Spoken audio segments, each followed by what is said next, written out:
morning. Good morning, everyone. So, on behalf of the Bay Area Day of Remembrance Consortium Committee, I want to welcome all of you this morning to our annual DOR press conference. Did you know DOR, our Bay Area DOR is going to take place this coming Sunday, February 16th, from 1 to 3 p.m. at the AMC Kabuki Theater down here in Japantown. And of course, every year DOR is a commemoration of the signing of Executive Order 9066 by President Franklin Delano Roosevelt, which authorized the expulsion and detention of over 120,000 Japanese Americans along the West Coast. So every year we meet and we commemorate the day. The day is actually February 19th, 1922, where this really egregious executive order, which eventually, of course, our community was eventually vindicated. However, it took over 60 years before our community was vindicated for this illegal action. So this year, we're also going to talk about another executive order that was committed even before EO 9066, and that was the imposition of the Alien Enemy Act of 1798. And what this power gives the president the discretion to actually imprison and detain and possibly even deport enemy aliens, as they're called, as non-citizens who are of enemy countries that the U.S. is at war with. So the last time that was imposed was actually during World War II, and in fact, many of our Japanese Issei, or first generation immigrants, were actually subject to this rather draconian law.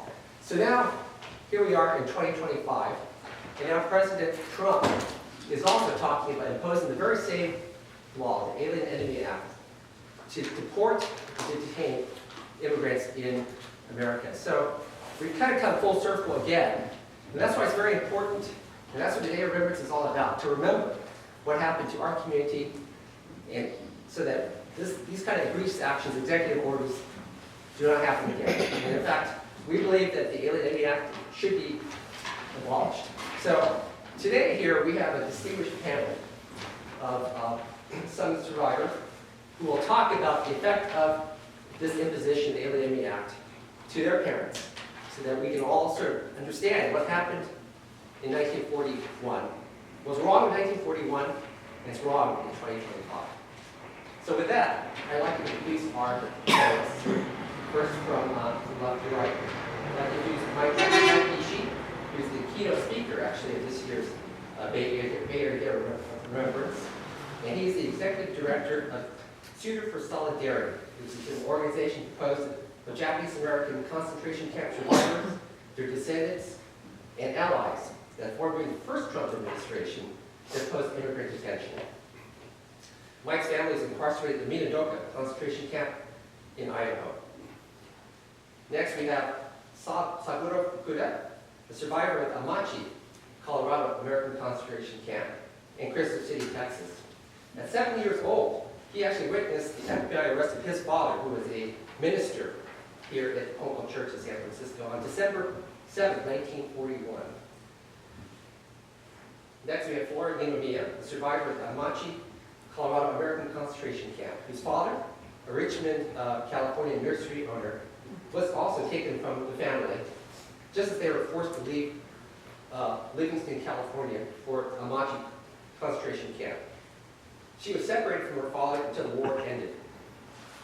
Next, we have Grace Shimizu, director of the Campaign for Justice, Redress Now for Japanese and Latin Americans, whose Japanese American relatives were incarcerated in 4 of the War Relocation Authority concentration camps, and his father and other family members were seized from their homes in Peru and interned in 2 Department of Justice concentration camps for use in hostage exchange during World War II. Finally, we have Yumi Hata, the daughter and granddaughter of internees from Hawaii who were imprisoned at the Crystal City internment camp in Texas. The FBI arrested her grandfather, who is a priest, on December 7, 1941. Yumi was a leader in the Japanese American redress movement here in the Bay Area. So, I'd like to actually, first of all, ask Mike Ishii to give his testimony of what he's going to talk about this coming Sunday, as well as a little bit about what Sudu is doing regarding the current immigration situation. So Mike, please go ahead. Thank you, Jeff. It's a pleasure to be here. My apologies, I'm having a bad allergy attack this morning, and so my voice is a little hoarse. So my name is Michael Ishii. I'm the executive director and one of the co-founders of Sudu for Solidarity. We're a Japanese-American organization that formed in 2018 in response to the zero-tolerance policy of the Trump administration. And during that first administration, what we witnessed was a then presidential candidate who was calling for Muslim registries. And these really resonated with the forced registries that Japanese Americans were forced to experience in the lead up to World War II. He enacted a Muslim ban. He then, of course, enacted the zero tolerance policy, which resulted in children literally being ripped out of the arms of their parents, put in cages where they were often sexually abused, medically neglected, fed rotten food, and their parents were often deported, and some of those families are still not reunited many, many years later.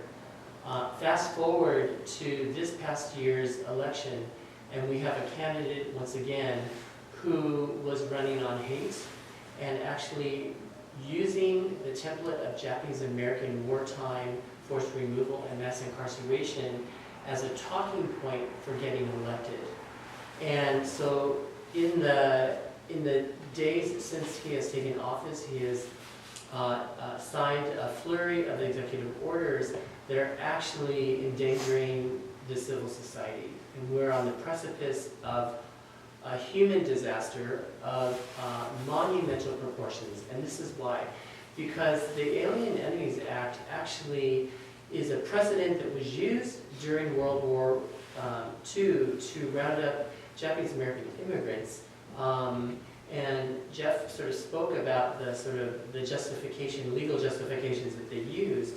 But that template was then brought forward into this moment, and they're going to reenact basically the same policies that they used on our people. So saying that there is a national emergency, which actually gives them the executive authority to use armed forces on civilians. They're sending troops to the southern border. I've been there myself. They've actually been doing it for over a year.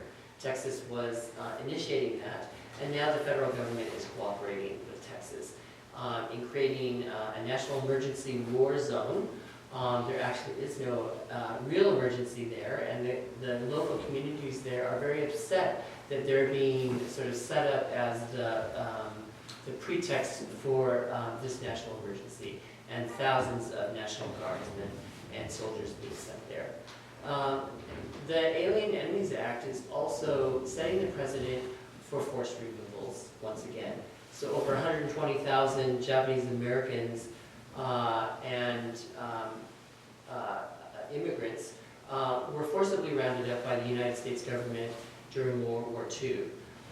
Right now, what we are witnessing is something that resonates very closely to what Japanese American immigrants experienced as a result of the Alien Enemies Act. So after the bombing of Pearl Harbor, the US government, the FBI, who had surveilled the Japanese American community, in some cases for 10 years, they knew exactly where all of our leaders lived in our communities, including here in the Bay Area. And in overnight raids, they went to people's homes in the days following Pearl Harbor, and they took people from their homes. These leaders were denied due process. They were taken away to internment camps. They were separated from their families. We are seeing this right now in these roundups. And the purpose of this is to strike fear into the hearts of people. This administration is sowing fear and chaos, and they're trying to exhaust people and overwhelm us so that the civil society cannot mount a defense to protect itself.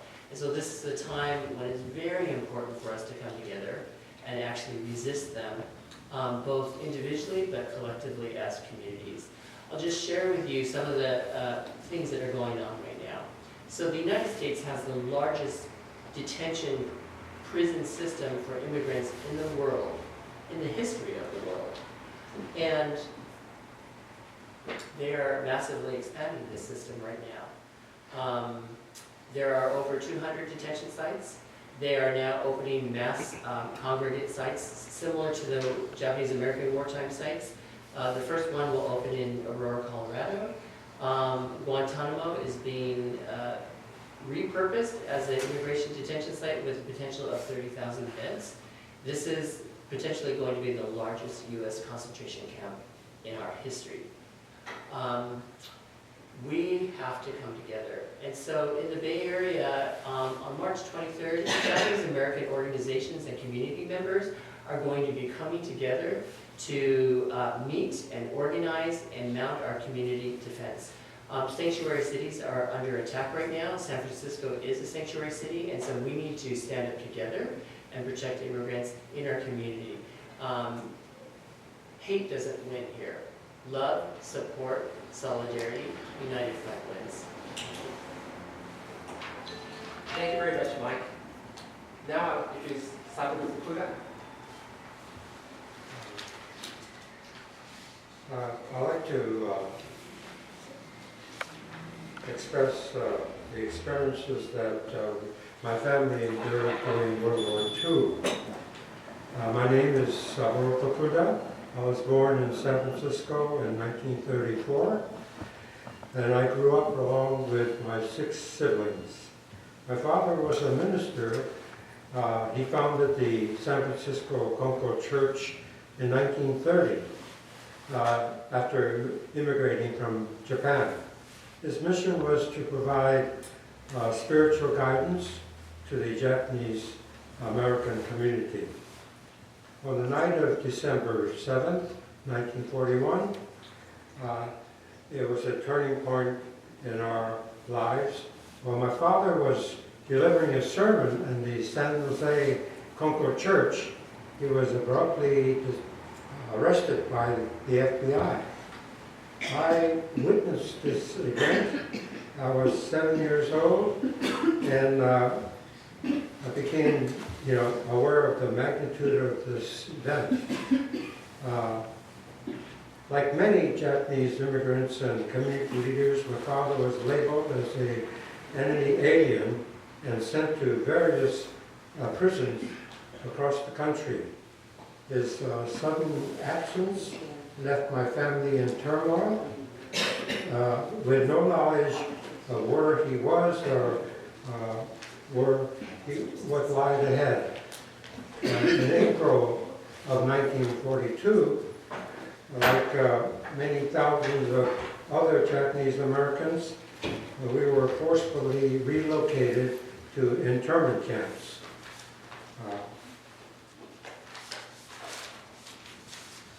We were first sent to the Campground Assembly Center, a converted racetrack where we lived in horse stables. It was during this time that my mother endured Goma,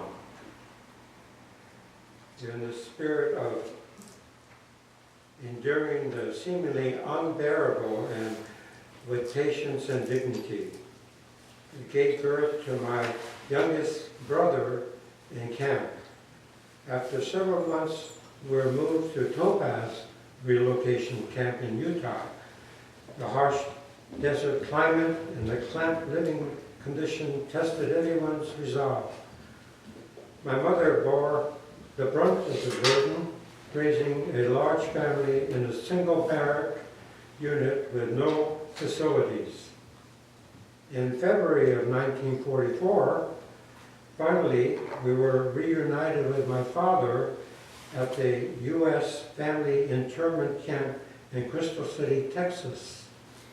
This facility was run by the Immigration and Naturalization Service, housing Japanese detainees from around the world. Our family journey took a tragic turn in November of 1944 when my younger brother fell seriously ill with a kidney disorder. Despite his young age of 10, he displayed a remarkable spirit and intelligence, earning the admiration of the doctors and nurses. However, limited medical resource in camp, coupled with officials refusing to transfer him to better equipped hospitals outside of camp, sealed his fate. He passed away in May of 1946, leaving my parents in deep grief. My father felt an overwhelming sense of shikatakanai.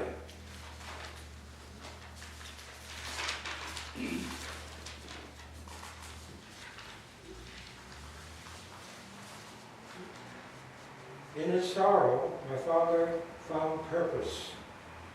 He began to advocate for the Peruvian Japanese prisoners held in Crystal City. Those individuals had been forcefully taken from Peru and handed over to the U.S. authorities as a bargaining chip in international prisoner exchanges. My father, fluent in Japanese and English, acted as interpreter during this immigration hearings and helping them navigate the precarious circumstances. His effort was, again, a testament in Gaman, as they resolved justice and sought justice and dignity for others despite their own pain. As I reflect on the events, I see how deeply Gaman and Shikatakanai shaped our experiences. And these values carry us through darkest time and continues to inspire us today. My family, like so many others, is a reminder of the resilience of the human spirit and the enduring importance of compassion and dignity in the face of injustice.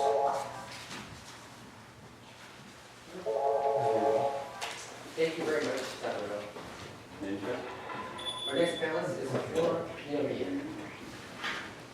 My name is Flora Niamia, and I'd like to tell you the story of my family that changed our lives during the war experience that 120,000 Japanese and Japanese Americans experienced during World War II.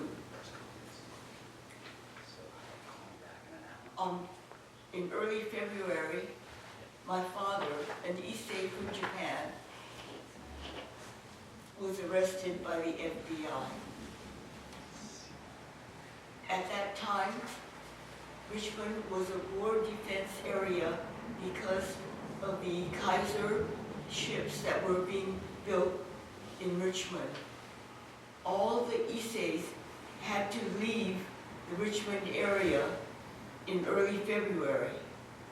And so we prepared to leave Richmond, leaving our nursery in the care of our neighbor, Mr. Francis A.B. Sr.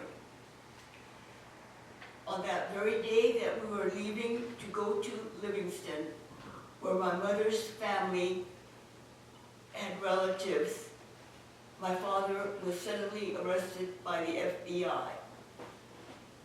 On that day, we older children had all been sent to Livingston with one of my cousins. We arrived there, and the plan was for my father, mother, and grandfather to come to Livingston to join us. But he didn't arrive that night because he was arrested by the FBI. We didn't know what had happened to him, where he was sent, what he was going through, but I know that he suffered a lot during that time. My parents, being typical Japanese, did not talk to us about the experience. And so I regret to this day that I could not find out exactly what had happened to my father, how he felt, how my mother felt, and also my grandfather, who was with us, my father's father, we were all sent to Livingston, thinking that if we went to Livingston, we would be out of the zone and we would not be incarcerated.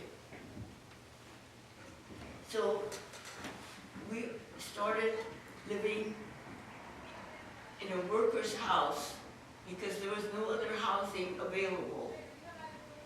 And I was shocked because in this house there was no running water. Water came to the kitchen sink and we had to pump it physically. There was no bathroom. We had to use an outhouse. And I had never experienced anything like this in my whole life. And it was a very difficult adjustment for us to make. We did not go to school, because this was early February and school would go through till June. We just lived in this dirty old house, and we couldn't even take baths because we had to warm up water from this pump, and we took baths out of a wash tub. It was really a trying time. At that time, I turned 7, and I was able to help my mother as much as I could, but my older sisters were much more helpful than I. We were sent to the Merced County Fairgrounds, and I think it's very much like Tanforan, because at every county fairgrounds, during the county fair time, they would have horse races. And so these, we lived in the same kind of situation, I think, as the people in Tanforan did. My father, we finally heard from him, and he was at Bismarck in North Dakota. He spent a lot of time there, and since my father was bilingual, he was able to help his fellow inmates. After that, he was sent to Lordsburg in New Mexico, and right toward the end of the war, he finally joined us in Amachi. So when we finally saw our father, we had a very difficult time associating and talking to him. But we worked things out, and we were able to return to Richmond. Thank you. Thank you very much for your testimony. Now the call of Grace Shimizu. Hi, everyone. My name is Grace Shimizu, and I'm honored to join you today on this traditional territory of the Ramaytush Ohlone people, this ancestral and unceded or stolen land, also known as San Francisco, California, United States of America. I'm a Japanese American whose family was swept up in the terror, chaos, and trauma of World War II. My maternal grandfather and close relatives on both my mother's and father's sides endured mass incarceration in 4 of the 10 U.S. concentration camps run by the War Relocation Authority, which imprisoned more than 120,000 U.S. citizens and immigrant residents of Japanese ancestry during World War II. This was let's see, excuse me.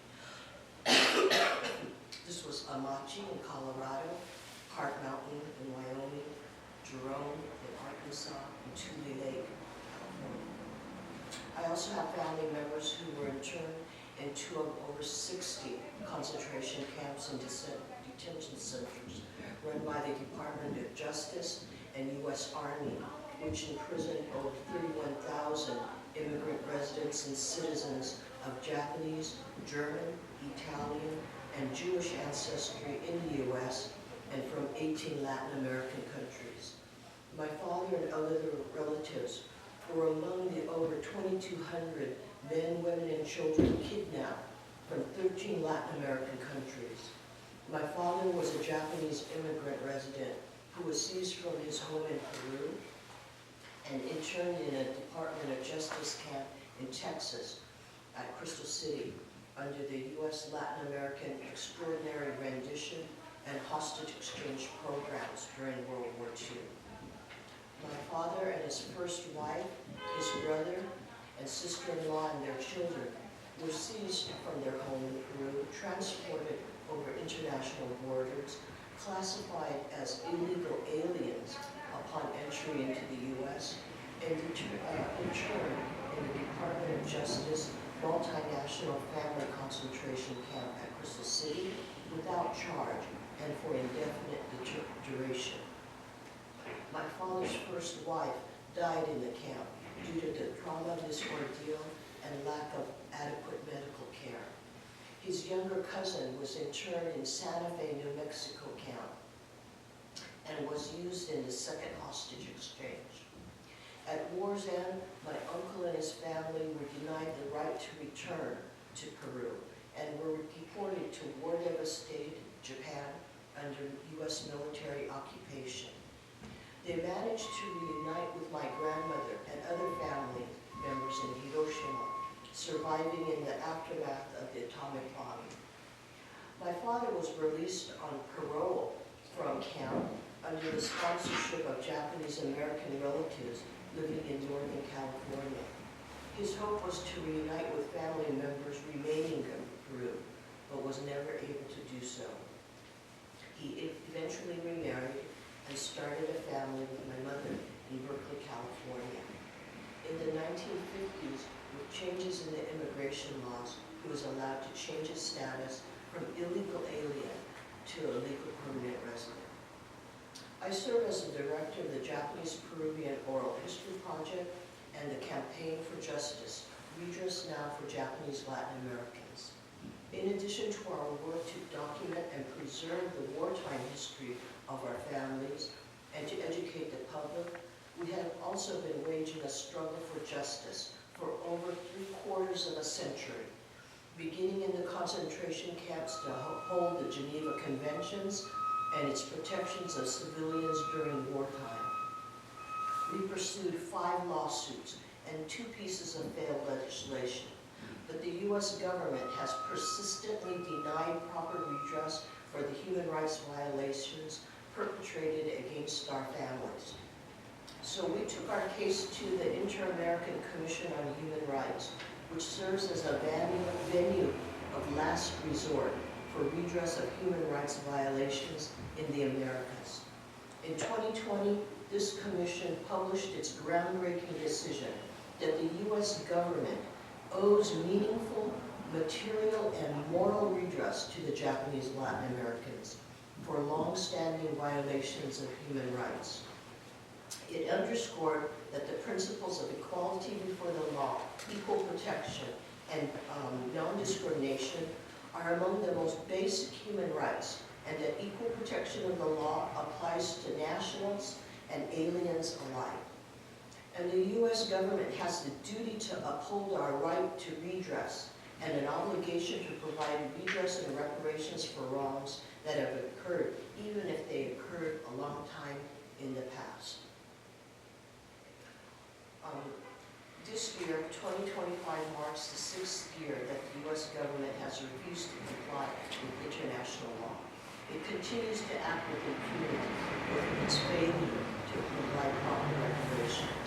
Our struggle for historical truth and justice continues. And today, we see that Trump is also making assertions to make the U.S. great again by repeating its sordid mistakes. He's threatening to invoke the Alien Enemies Act of 1798 to justify the mass detention and expulsion of migrants to other communities. Folks here have already talked about this, so I won't get into it there. But we invite you to the Day of Remembrance event on Sunday to learn more about what our families and communities went through and how we're still struggling for proper acknowledgement and redress. Thank you very much, Grace, for your testimony. Now let's call on Yumi Hata for her testimony. Good morning, everyone. I'm Julie Mata. One little correction in the very beginning of this. I'm the niece for an intern, not the daughter. It was my aunts and uncles and my grandparents. So thank you for having me here. Oh, I need to speak a little louder. Can you hear me? Can you hear me back in the back? Okay. Do you want to stand it up Shall I- so hard to hear you? Should I stand? Yeah. Does that help? Yeah. Okay. So my name's Julie Minihata. My grandfather, Reverend Conan Matano, was a Buddhist priest in Hawaii, serving at the Waianae Enlightenment Mission when he was arrested by the FBI on the day Pearl Harbor was attacked. My uncles and aunts, all children and teenagers at the time, remember how their father was taken away with no explanation. My grandmother, Tamako Matano, was left to take care of 6 children. Her eldest was married, and her second eldest, my mother, was stranded in Japan as she was studying there before the war. We now know that my grandfather was incarcerated for 4 long years at 8 different sites. At Sand Island in Honolulu from December 7th to February 1942, to Angel Island Detention Facility in California until March 1942, then to Camp McCoy Internment Camp in Wisconsin from March to May 1942, then to Camp Forest Internment Camp, Tennessee, May 1942 to June 1942, then to Camp Livingston Internment Camp in Louisiana, June 1942 to May 1943, then to Fort Missoula Internment Camp, Montana, from June 1943 to April 1944, then to Santa Fe Internment Camp, New Mexico, April 1944 to March 1945, and then to Crystal City Family Internment Camp in Texas, March 1945 to December 1945. And he returned finally to Hawaii, December 1941. So that is quite a journey through our Justice Department camps. Did we know they even existed, and that they exist today even more, as we know now? My grandmother, aunts, and uncles later joined him in Crystal City as part of a, quote, family reunification process. Our family was told my grandmother had no means of financial support. Well, I was told that when I asked them when my grandfather was taken. And after working several jobs at a time in the pineapple fields, doing laundry for the military, she couldn't handle it and decided to accept a government offer to reunite at Crystal City. This is the way I heard it. That chapter of our family story is still being filled in with recent research, our family oral histories, and community archival efforts. As both my grandparents are long gone, never talked about it, of course, and now all but one of my uncles and aunts survived to share some of her memories. She was a child at the time. This is an example of how the Day of Remembrance is a dynamic movement, an expansive community ritual of reaffirmation and regeneration of our personal and collective histories in the U.S. In the 1980s, as a member of the Nihonmachi Outreach Committee in San Jose, and the Tui Lake Committee, and on behalf, and as a staff member at the Asian Law Alliance, I participated in funding of the National Coalition for Redress and Reparations and worked with East San Jose in preparing testimonies for the Commission on Wartime Relocation and Internment of Civilians, CWRIC. In 2005, I worked on the Assembly on Wartime Relocation and Internment of Civilians, ORIC. And this was a public testimonial event, and there's a publication available. And it was called Here in America, Immigrants as the Enemy During World War II and Today. This was done in 2005. Now it's 20 years ago, unbelievably. And this is a lot of the story that Grace was chronicling right now. This past July in 2019, I joined Sudoku Solidarity and local immigrant rights groups in Texas, in Oklahoma, to hold a Buddhist memorial at Fort Sill, Oklahoma, proposed ICE site, former World War II justice camp. I participated in planning and outreach for DOR in San Jose since 1980. And currently I'm on the board of BCS of the Buddhist Church of San Francisco. So this is, I feel that our journey until here has filled most of my adult life, because I started this helping with the commission hearings. Here's one little picture that I unearthed, helping to prepare some of the essay. This is another translator working with me in San Jose, and it's part of most of my adult life. And we worked with the Nisei at the time, who were telling their stories or remembering their stories. Okay, and this is Kiku Funabiki, Sachs Kitashima, George Iwao, Representative Matsui, legislators, and our generation has participated and created this ritual of remembrance, and it's been a resistance. And I think that we all agreed that we thought we were making progress, and still ongoing. And so I think that, as Mike mentioned, Trump's administration's regard for the Japanese American incarceration as a possible template for other immigrants right now is a severe slap in the face to Japanese Americans. Very simply put, it's a slap in the face, crushing all of our efforts in the name of our Issei, who told their stories to a commission that put them behind barbed wire for up to 4 or 5 years. They told me they don't need to tell their stories. We told them it's for the future. It's for the younger generation. It's for other people, so that in the future, so it will never happen again. They told their stories for you, for us, for our kids. And our Nisei did the same thing, organizing for redress and getting the reparations and getting the funding and building our museums, building our education, public education fund. And how dare anybody say that this is for naught and it's going to be used as a template for further mass detention, mass incarceration restrictions, and violations of our civil liberties and our human spirit. We forget that immigrants in this country have the same right to an inalienable right to life, liberty, and the pursuit of happiness. And we have too often swallowed this notion that immigrants have a right to less, and don't have constitutional rights to due process. We have just swallowed it, and I think that even within our Japanese American community, because our Issei were immigrants, and there was a law that supported their internment, the Alien Enemy 1798 law, which is constitutional. It deprives immigrants of due process.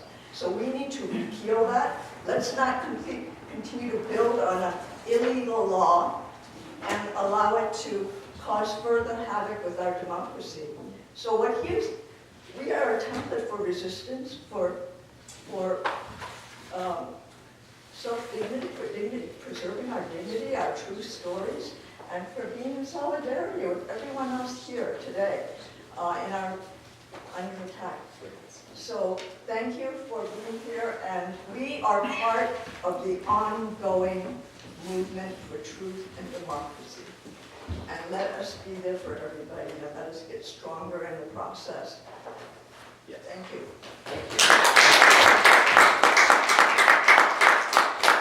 Let's give a hand to all of our panelists for their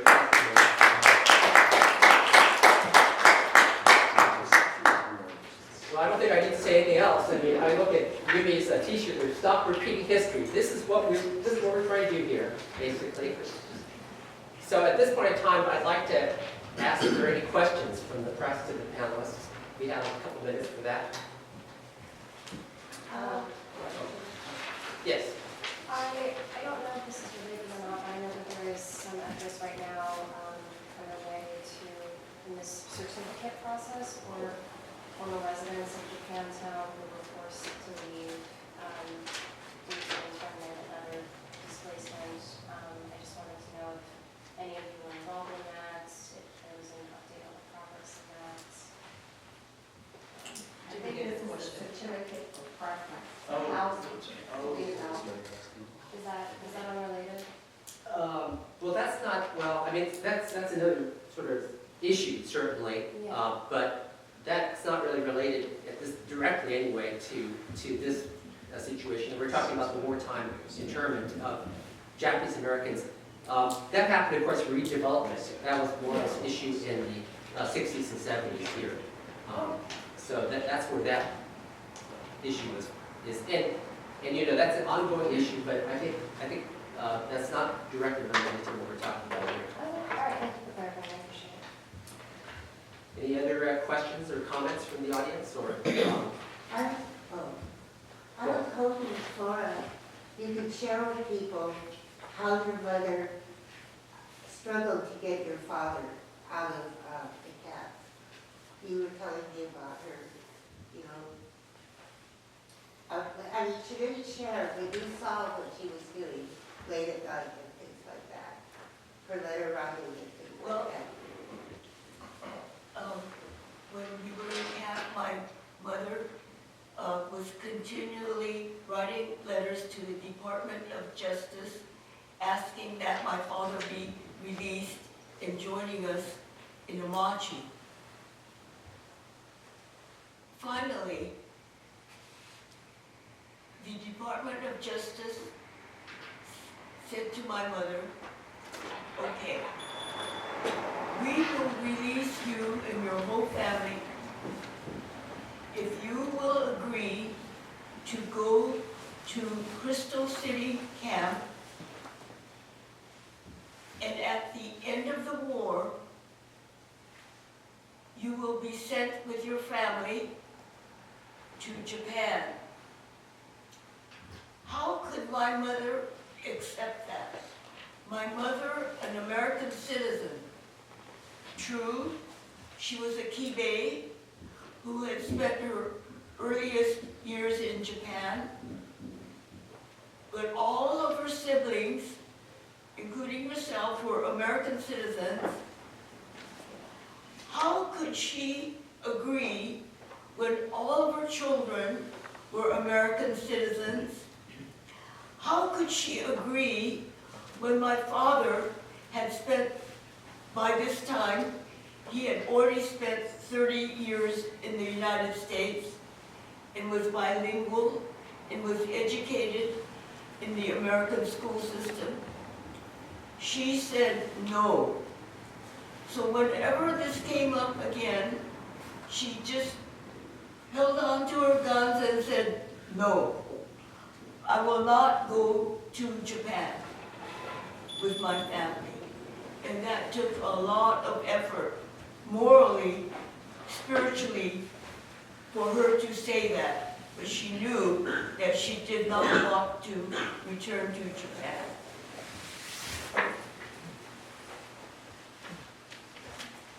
Thank you. Hiroshi?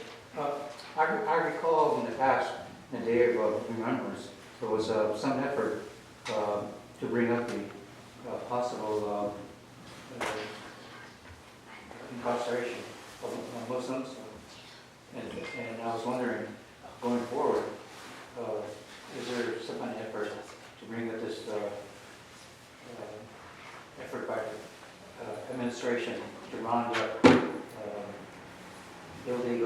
aliens or undocumented. I don't want to answer that question. It's not better than mine. That's, I'm sorry. That's the one. Really around the floor. You guys pass it. You know, as we approach the 83rd anniversary of Executive Order 9066 that authorized the forced removal of people of Japanese ancestry, immigrants, and citizens alike, a third of them were children, to inland U.S. concentration camps, we are angry that this current administration is actually using the template of Japanese American forced removal and mass incarceration as the blueprint to target immigrants.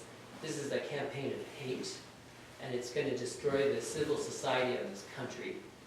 They're currently making plans to massively expand the already largest detention system in the world. They announced last week that they will open a congregate center concentration camp for immigrants in Colorado. They are working with the violent regime of Texas to expand a war that Texas opened on immigrants a couple of years ago using the National Guard. That's an unprecedented move.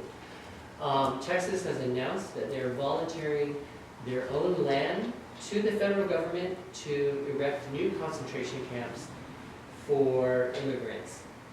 Some of the efforts by the Trump administration and their former administration were to expand mass detention by using former Japanese American incarceration sites. We saw this happen at Fort Bliss, which was a Japanese American internment site during World War II.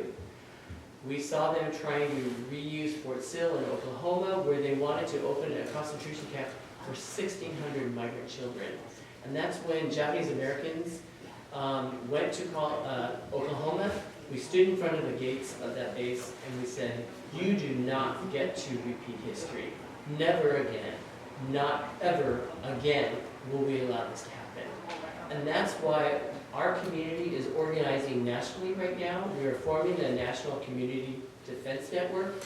We're working closely with our community partners from immigrant communities that are being targeted and under attack. And we're also organizing here in San Francisco and the East Bay, in Sacramento, and other areas around California, because what we understand is that communities need to stand together to protect one another, especially when the government turns on its own people and enacts state violence on people. So we are organizing in the Bay Area. On March 23rd, we will be having a large stakeholder organizational community meeting, and we are in part organizing because we believe they may try to open a congregate concentration camp in Northern California. They haven't announced it yet, but ICE has announced that they will expand detention across the western United States, and the Trump administration is already starting to roll out its plans. Sanctuary in this country is deeply under attack right now.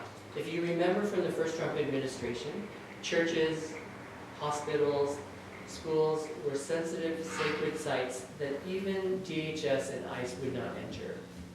They wouldn't dream of going into a school and taking children as a way to bait their parents to come forward.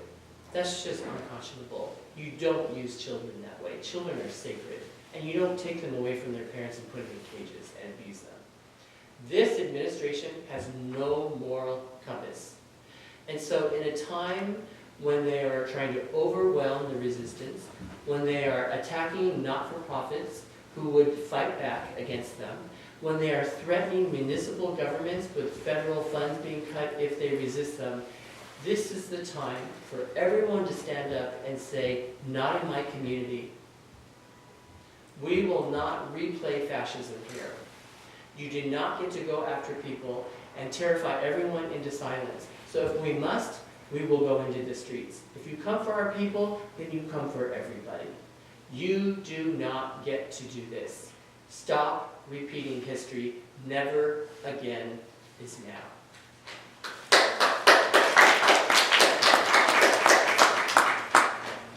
Thank you very much.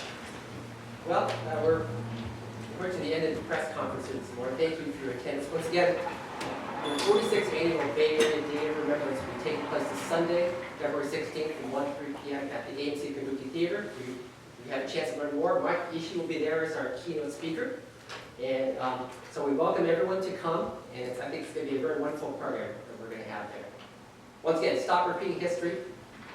Thank you very much for coming. First, what we're going to do is we're going to take a group photo here, and then after that, the panelists will be available for interviews. So we'll take a quick group photo here, and then we'll then open up. You could then approach any of the panelists for questions. So. We'd like everyone to please Jeff, come where would to you like photos. us? Just stand. Just stay right there. Just stay right there. Come on up. Come on up. Come up for your photo. So they could, sorry.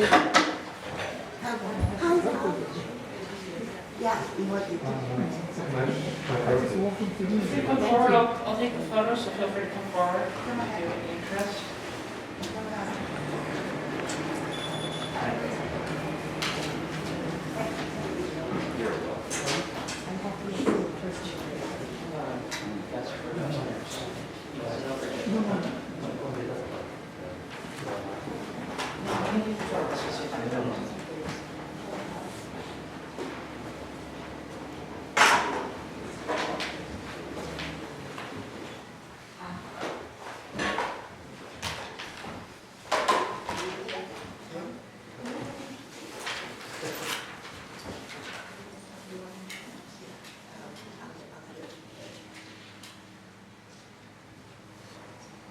If you step it just a little down.